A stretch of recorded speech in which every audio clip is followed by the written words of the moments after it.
conseguem fazer uma reunião interessante, rápida, produtiva, assim, não conseguem. Então, é um exemplo clássico, assim, de quanto é difícil essa comunicação, né? Então, quando um pai vai visitar uma escola para conhecer o projeto pedagógico, também é difícil para a escola conseguir contar o seu projeto e conseguir se diferenciar de outras escolas. Então, é um tema complicado mesmo para a escola. As escolas parece que tem um pouco assim de medo de marketing, de comunicação. Tem, isso é fato, tem medo mesmo. Quando elas fazem, os pais também não gostam, então é difícil aceitar. Assim, nessas pesquisas que eu fiz, nessas entrevistas, tinham alguns pais que falavam: odeio essas escolas que fazem filme, que mostram filme, porque é marketing puro, mostra aquelas crianças todas felizes e tal. Para determinados grupos de pais, o filme é muito marqueteiro. Tem pais que acham bárbaro, porque daí ele consegue ver o que acontece na escola. Então, como é que o filho está aprendendo, o que acontece, que tem culinária, que tem o que faz no parque. Então, alguns pais gostam, outros acham horroroso. Então, é difícil a escola acertar o tom, porque... E aí é que é a necessidade da pesquisa, porque você tem que entender com quem que você tem que falar, qual é o tipo de linguagem que você tem que acertar, para não ficar nem muito nem pouco. Você falou uma coisa correta, em termos de comunicação, a questão é você acertar o tom da comunicação. Né? O problema não é fazer ou deixar de fazer a comunicação, tem que ser feita, mas se você fizer a comunicação com um tom errado, ela não vai cumprir o objetivo. A pessoa não vai ouvir, ela vai falar: ai, que horror, olha só. Tá? Então é difícil mesmo. Assim. Muito bem. A gente está conversando hoje com a Renata Rubano, que é uma especialista no mercado de pesquisa qualitativa, falando aqui sobre os trabalhos que ela tem feito de pesquisa aqui na área de educação. Renata, a gente falou até agora muito aqui na coisa da educação, mas também a gente pode falar um pouquinho sobre a tua especialização, que é pesquisa de mercado, né? Você tem a meio ponto, né? Aliás, é até interessante você contar por que chama meio ponto, né? Meio ponto porque é uma coisa vem do foco, né? Da máquina de fotografia, da fotografia, que não vai de meio ponto, que é para ir bem no detalhe, na precisão, no foco. Então, macro aí da questão, né? E falando em foco, vamos falar um pouquinho sobre focos grupos. A gente pode dizer que a tua especialização, digamos, seria pesquisa qualitativa? É total. O foco é pesquisa qualitativa. A quantitativa eu faço, mas eu tenho um grande parceiro que faz junto. O meu olhar é sempre qualitativo. Agora, a pesquisa qualitativa, ela não se restringe ao focus group. Ele tem várias formas de trabalhar.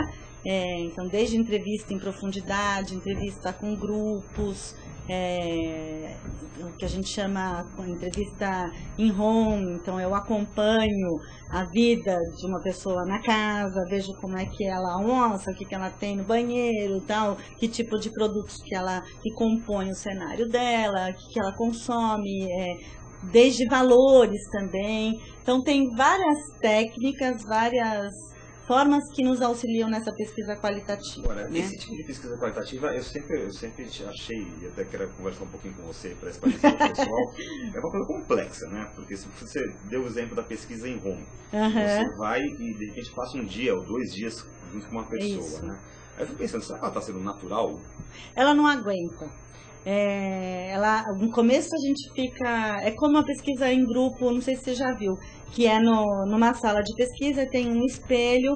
As pessoas no começo ficam se olhando no espelho e tal, e o espelho que o cliente está atrás, né?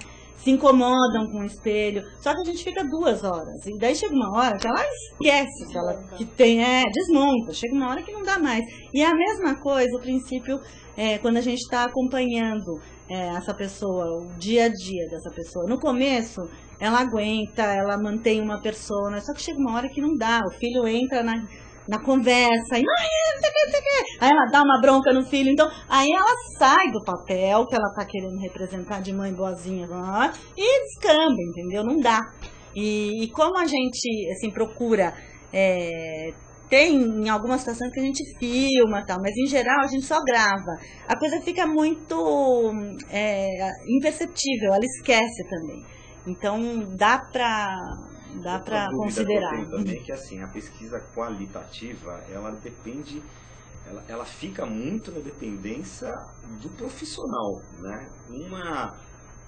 Uma má interpretação, ou não digo má interpretação, mas a interpretação dele é fundamental, né? Quer dizer, se ele a interpretação que ele der para aquele fato é o que vai ficar valendo, a versão do fato, né? Então, no profissional, ele tem que ter um treinamento, ele tem que ter um faro também muito bom. Sem dúvida. Porque a versão que ele der vai ser a versão que vai ficar.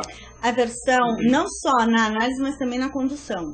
Isso, exatamente. A versão primeiro a versão na condução, ou seja, ele está conduzindo um grupo. Né? E você sabe, todo comunicador, se você quiser levar o grupo como determinado, se você quiser influenciar o grupo para a direita, você influencia. Se quiser influenciar o grupo. Então, manter uma neutralidade é complexo, já é o primeiro ponto. E na interpretação depois que você vai fazer o relatório, também, se você quiser distorcer Então, eu sempre tive uma dúvida em qual é. Como se livrar, digamos, de uma possível distorção, seja na condução ou seja no relatório? É uma coisa muito subjetiva, sem dúvida alguma.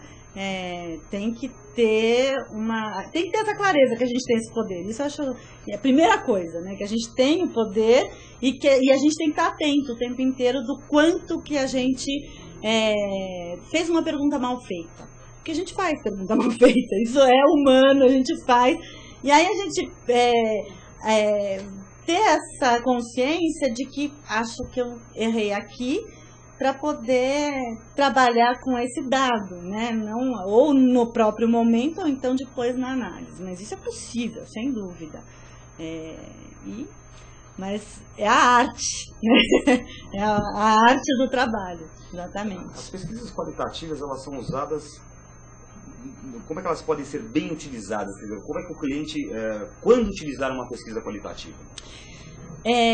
A gente tem, e assim, dentro da qualitativa acho que tem formas de você usar e o que usar. Então na escola, por exemplo, a gente tem que ter cuidados, porque a escola tem uma especificidade. A gente não pode pôr, por exemplo, o diretor atrás de uma sala de espelho para ouvir os pais falarem. É uma coisa muito complicada.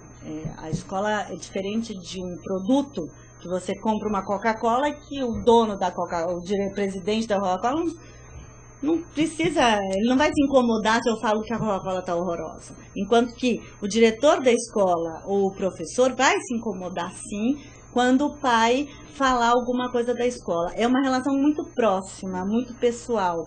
E é difícil os educadores conseguirem separar o que ele falou lá no grupo e da relação do cotidiano, sabe? Na relação lá com o filho. O educador está ali na sala de espelho, ele vê, é o pai que ele conhece, que é o aluno dele.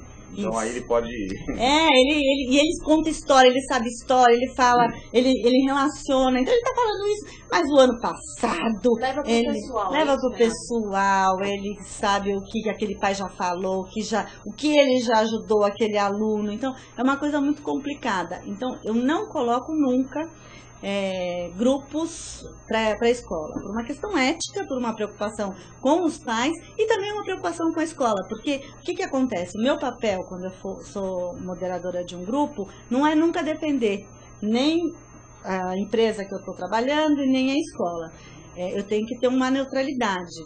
E se um grupo de pais começa a falar que aconteceu determinado fato com uma professora e eles começam a um contar para o outro, aquele fato que era isolado vai se propagar, vai virar uma bela de uma fofoca, né? E aí vai adiante. Então, em vez de eu estar ajudando esse cliente, eu estou atrapalhando, porque eu não posso também falar não.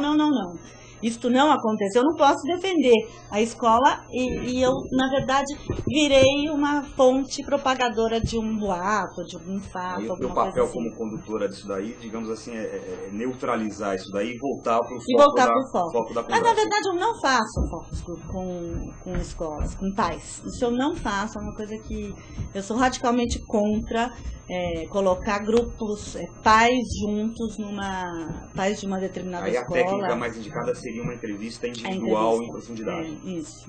Que não precisa ser de acompanhar o dia a dia dele, né? Mas pode ser uma entrevista, eu vou a casa, até por uma questão de sigilo, porque daí ele pode falar à vontade, que não vai ter... Mas é lógico que, assim, a gente também pode usar pesquisa quantitativa na escola.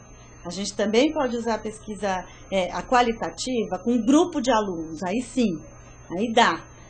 Com um grupo de alunos da mesma escola, da mesma faixa etária. A gente pode, mas depende tudo da pergunta. Então, você estava voltando à sua questão, né? Quando que a gente usa pesquisa qualitativa e quando que a gente usa pesquisa quantitativa? Tudo a gente tem que perguntar assim, o que o cliente quer saber? Qual é a pergunta do cliente? As pesquisas quantitativas, elas dão um olhar mais macro. Então, tem algumas questões que são ótimas para a gente usar a pesquisa quantitativa. Então, por exemplo, entender o que os pais, ou mesmo geral, né, o que tipo de mídia que lê, quantas vezes vão ao clube, quantas vezes se usam ou não a internet, se conectam em blog, então, determinados hábitos. A pessoa, digamos assim, responde quase que mecanicamente. Isso é muito mais produtivo que seja feita quantitativamente, porque você tem um dado maior, mais bruto, do que eu ficar perguntando para algumas 20 pessoas, que não vai me dar nenhum resultado consistente. Então, não vai dar para você falar, olha, investe em mídia, investe na Capricho, porque 20 pessoas leem a Capricho.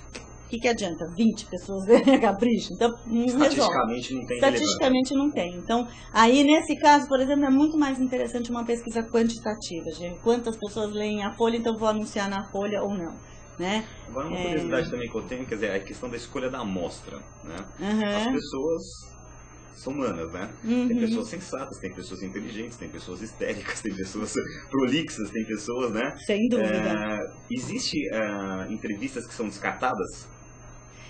Olha, não existe. A gente, na hora que ele faz parte da amostra, faz parte da amostra. Por quê? A amostra parte do princípio que ela está representando a sociedade. Então, na sociedade, como você falou, tem pessoas prolixas, tem inteligentes, tem mais difíceis. Então, a gente precisa ter essas pessoas na nossa amostra. Né? E aí a gente vai lidar com essa questão, né? Com o que acontece com isso. Então, um grupo é bem isso. Tem clientes que falam assim, mas esse grupo não foi bom, porque tinha uma pessoa ali que dominava o grupo. Mas é a vida.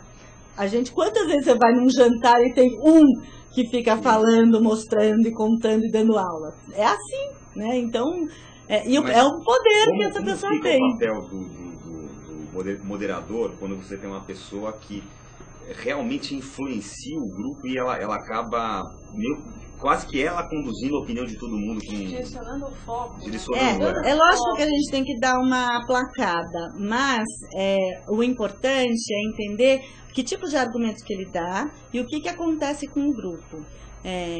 Isso em pesquisa de opinião pública, assim, pesquisa política, é muito interessante, porque é bem claro, mas não sei quem falou isso, não sei o que. Aí quando ninguém fala, é verdade, então, bom, ele consegue, se ele dá um forte argumento e que ninguém contra-argumenta, é porque realmente é um dado importante que ele falou. Agora, tem pessoas que ele fala A, a pessoa fala, imagine, é B.